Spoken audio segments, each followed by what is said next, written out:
so many people feel like imposters when they're trying something new, right? Starting a new podcast or creating a new speech or a new program. Whenever you create, you actually are an imposter.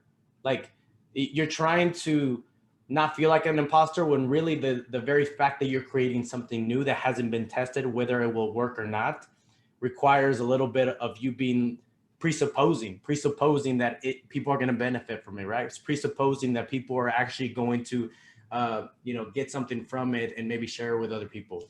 And so you are an imposter if you're creating new things. And it's not about saying, I want to eliminate that completely, because the only way to eliminate completely the imposter syndrome is to just do things that have always worked, right? Go to a job that you know you're going to get a paycheck just by doing something that another person has done for years and years. But if you want to create, then that part of the tension in creation is you're going to have to fight, not even fight, but you're going to have to embrace the fact that if whenever you start feeling like an imposter, it means it's a good sign. It means you're creating something new that's never been tested and it might not work. That's one of my favorite sayings by Seth Godin. He's like, go throughout your week and see how many times you say the phrase, "it might not work." He's like, because if you're not saying that phrase enough, you're not creating enough, because it might not work, right? Like if you're creating something, it might blow up in your face, but it also might work. It also might make an impact. It also might connect with somebody, right? But everybody is feeling like they got to have it all put together before they actually create and produce something instead of just doing it.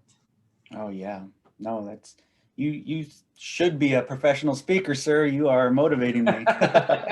But it's so true, because I mean, the fear is always in it. I mean, I know for sure, I don't even have to ask you the question. I know that when you were starting this podcast, I know that you felt like an imposter. I know because you're creating something new.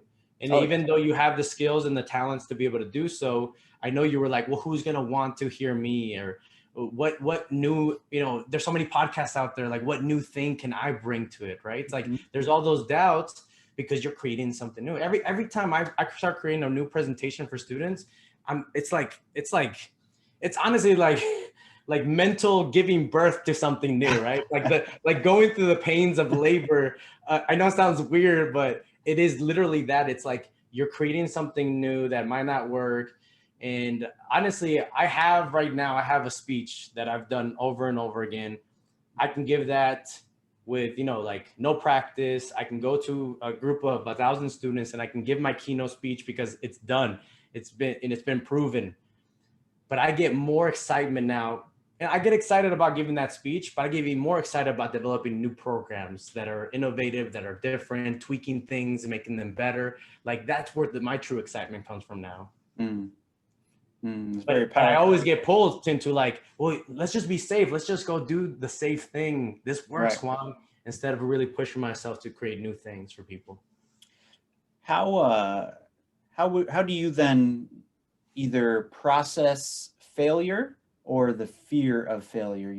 If you put a new program together, and do you ever hear in the back of your mind, well, what if it doesn't work? What if the kids, the students don't respond to this or whatever? And how do you, I guess, process through that voice in your head that might be saying, you know what, stick with what's tried and true. Why try something new?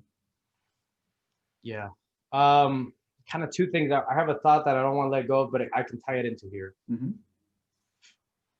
I think there are some people that they naturally are like gonna, they have the, what to call it, the aptitude, maybe they have the natural desire to try new things all the time. But I would say the majority of people, like, they want to play it safe. They want to know that, hey, I can do this thing that's going to be, successful, and I can get paid and I can feed myself and my family. And there's nothing wrong with that.